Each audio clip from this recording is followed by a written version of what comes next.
Eu sou Mário Persona e essas são as respostas que eu dei aos que me perguntaram sobre a Bíblia. Filipenses capítulo 1, versículo 23. Ele começa falando no versículo 21, porque para mim o viver é Cristo e o morrer é ganho. Mas se o viver na carne me der fruto da minha obra, não sei então o que devo escolher. Mas de ambos os lados estou em aperto, tendo desejo de partir e estar com Cristo, porque isto é ainda muito melhor. Mas julgo mais necessário, por amor de vós, ficar na carne. E tendo esta confiança, sei que ficarei e permanecerei com todos vós, para proveito vosso e gozo da fé. Isso é maravilhoso, porque ele não pensava em si mesmo, não é? Ainda que era muito melhor ele estar com Cristo, ele sabia que o Senhor tinha dado uma missão para ele aqui na Terra. E ele queria cumprir essa missão da melhor maneira. Ele não era egoísta. Falar assim, não, para mim, vocês me desculpem, mas eu vou para Cristo. Eu vou para Cristo. Querer morrer. Uma vez um irmão, foi eu que falei. Eu estava passando uma série de problemas, um filho pequeno, falta de dinheiro, morando em casa emprestada, começo de vida é aquela coisa, né? Aí eu reclamei com o irmão, falei assim, puxa, o senhor bem que podia voltar, né?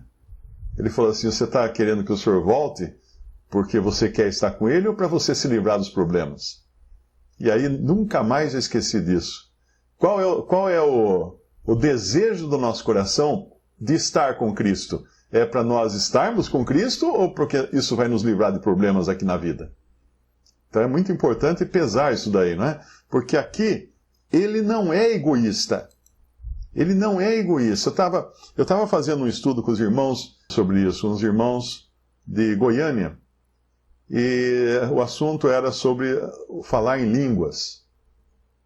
E uma das coisas mais interessantes que eu nunca tinha percebi nesse estudo, né, é que o capítulo que fala, 1 Coríntios 14, que fala de línguas, começa com a palavra amor, que é a continuação do assunto do capítulo 13 de Coríntios.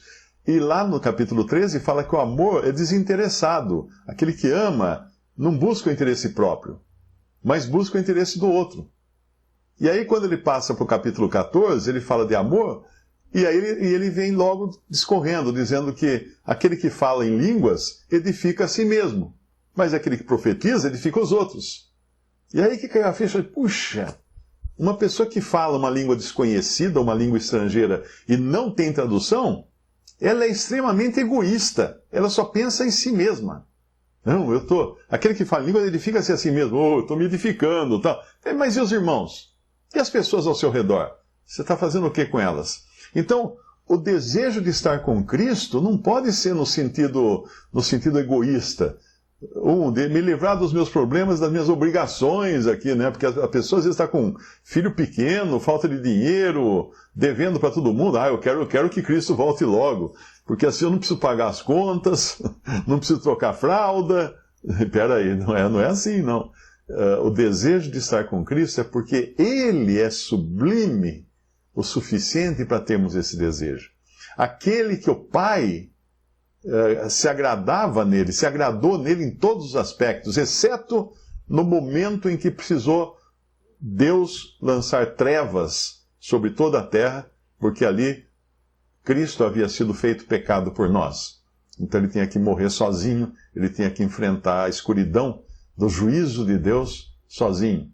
Agora, uma coisa que muitos não percebem é que a solidão da perdição é uma solidão eterna. Muita gente que quer viver sem Deus nesse mundo, mas Deus me atrapalha, eu não quero saber de Deus, não tenho religião e não sei o quê. O que ele está desejando, Deus vai lhe dar se ele não se converter a Cristo. Deus vai lhe dar. Dá o quê? Falta de companhia por toda a eternidade. Viver eternamente longe de Deus. Longe de Deus, num vazio escuro, um vazio silencioso, onde ele só vai escutar o ranger de dentes, onde ele só vai escutar a sua própria consciência pesarosa de tudo que viveu de errado, e onde ele só vai escutar a sua ira, a sua própria ira contra Deus. Porque o mesmo desejo de afastamento de Deus que ele levou na vida aqui na terra, ele vai levar para sempre, na eternidade. E aí não tem volta. Não tem volta. Semana passada eu tive uma experiência que me deixou muito triste. Bobagem, mas deixou muito triste. Eu na segunda-feira, eu estou usando aqui o OneDrive, e na segunda-feira deu lá um aviso, porque todos os arquivos estavam no meu computador, que eu sempre fui da antiga, né? E o OneDrive também, todos os meus arquivos lá também, então ele vai atualizando e tal. Aí deu um aviso lá que estava cheio o meu HD do computador. Eu pensei, puxa, mas está cheio, e agora o que eu faço? Daí caiu a ideia, eu falei assim, cara, você está perdendo tempo. Se o OneDrive armazena tudo lá na nuvem, por que você vai deixar seus arquivos no computador? Peguei e dei um rapa no meu computador. Apaguei tudo. Apaguei todos os meus arquivos. Falei, bom, agora o OneDrive, à medida que eu preciso do arquivo, o OneDrive traz o arquivo para mim, que é assim que ele funciona. Um sistema de nuvem, né? Mas aí, depois que eu apaguei tudo, até veio um aviso do OneDrive, você apagou muitos arquivos, sem certeza. É claro que eu tenho certeza. Você vai cuidar deles para mim? Aí, tenho certeza. Aí eu entro no OneDrive e não tem nada lá. Falei, é porque ele viu que eu apaguei no meu computador, eu mandei a mensagem para ele, não quero mais. Eu falei, e agora? O que eu faço? Aí comecei a tentar recuperar os arquivos, e nessa de tentar recuperar os arquivos, eu passei pela lixeira do OneDrive. E falei, nossa, o OneDrive apontando ainda, mesmo tendo apagado tudo, apontando que ele já estava com 1 terabyte, ele estava estourando já. Eu falei, mas como é que está estourando? Não tem arquivo nenhum aqui. Bati na lixeira, a lixeira cheia. Eu falei assim, não é possível, está tudo aqui. A lixeira de lixo, né? Apaguei a lixeira. Aí eu zerei meu OneDrive. Esperto, que nem uma mula. O que eu tinha feito? Eu perdi tudo. Perdi tudo. De segunda para terça, eu fiquei nessa luta de querer recuperar. Daí eu descobri que o OneDrive, se você assinou o serviço do Office, ele também guarda para você durante 30 dias tudo que você tinha nele. Eu falei assim, Aí fiquei um dia, porque leva um dia para você começar a baixar tudo de novo que estava nele, né? Ficou um dia inteiro funcionando, baixando tudo. Mas nessa, por que eu falo da tristeza? Porque eu perdi, porque você pode voltar a partir de um momento, né? Que nem recuperar o Windows, né? Você tem algumas datas lá, que ele marca como a última que você pode recuperar. E a minha última era domingo, dia 28 de fevereiro. Então eu perdi tudo que eu fiz na segunda-feira e na terça-feira. Mas isso não é o pior. Eu perdi todos os e-mails também. Porque eu uso um programa de e-mail que baixa para o meu computador tudo. E eu perdi tudo esses e-mails. Inclusive, muitas pessoas que escreveram para mim não vão ficar sem resposta. E tinha um irmão que escreveu, esse me causou mais dor no coração, porque eu li o e-mail dele inteiro, um e-mail longo. Ele escreve com os olhos, porque ele conta que ele sofreu uma doença debilitante, atrofiante, né? Então foi perdendo movimentos. Hoje ele só mexe a cabeça e os olhos. E ele usa aquele sistema que você, com os olhos, vai marcando as letrinhas que você quer, né, para escrever. E ele queria conversar. E agora eu não tenho o endereço mais dele. Eu não tenho. Se ele estiver me ouvindo agora, me mande outro e-mail, por favor. Eu penso no desapontamento dele, no esforço tremendo para escrever um e-mail longo de uma página. E ele não recebeu nenhuma resposta minha. Puxa, que cara mais, né, displicente, aí nem me respondeu, mal educado, né? Então, isso me deixou muito triste. Mas só porque eu perdi e-mails, gente. Agora, pensa o seguinte, você já pensou tudo que você fez, a vida inteira que você fez? Você perder tudo. Porque na morte não há memória mais de nada. Eu perdi a memória do meu HD lá, né? Mas na morte não há memória, fala em Provérbios. Claro que lá não é que você fique esquecido das coisas. O seu corpo para de funcionar. Então o seu cérebro, a memória física, vai para o chapéu. Não tem jeito. Agora, você já pensou tudo que você trabalhou, tudo que você se esforçou e não ficou nada? Aí me faz lembrar aquele capítulo de Lucas, capítulo, eu acho que é o 12. Esse capítulo é assim, deprimente, né? Quando a gente vê o fim que pode ser de uma vida. E às vezes eu vejo nas notícias, na política, você entra no Twitter, assim, tá aquela briga de política de um lado, partido de um lado, partido do outro, o pessoal brigando e tal. E você fica pensando, como é que esse pessoal gasta tanto esforço, luta tanto por sua posição, para vencer a eleição, para fazer isso, fazer aquilo? E a resposta, eu tenho a resposta para isso. Por quê? Porque isso é a única coisa que eles têm. Você já pensou você viver uma vida que a única coisa que você tem é essa vida? E ela vai acabar? Tudo que você está fazendo, seus planos, todas as coisas, vão acabar. Vão acabar. E aí? E aí? Para quem vai ficar isso? Você não leva nada, né? Não leva nada. O caixão vai vazio, só vai com o corpo. Então, é triste quando a pessoa tem a esperança só aqui nesse mundo, só aqui nessa terra. Ela não tem uma esperança eterna, uma esperança na glória. Agora, uma pessoa que crê no Senhor Jesus, claro que ela pode ter suas esperanças aqui, fazer um curso, melhorar de emprego, conseguir uma colocação melhor, criar filhos, ver seus netos nascerem. Todo mundo tem esses desejos muito, muito, muito bons, muito propícios, né? Extremamente legais, vamos falar assim. Mas se você não tem Cristo, nada disso. Porque veja que quando você tem um trabalho aqui nesse mundo, uma profissão, Deus dá a você essa profissão para a glória dele. Para que você possa ajudar também os seus irmãos, ajudar na obra do Evangelho, você possa usar os recursos que você tem para sustentar sua família, para ajudar pessoas carentes e tudo mais.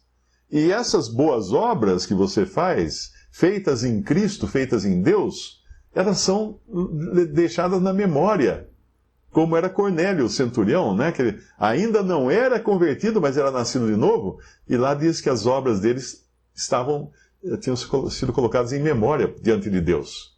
Então ele já estava armazenando onde a traça não rói, a ferrugem não corrói, onde o ladrão não rouba. Ele já estava armazenando as coisas no céu, no cofre mais seguro que existe. No cofre mais seguro. Agora, você cria filhos, você também, é uma missão também de você endereçar seus filhos para o Senhor. É mais um trabalho evangelístico. Por isso que muitas mães, as maiores evangelistas do mundo são as mães.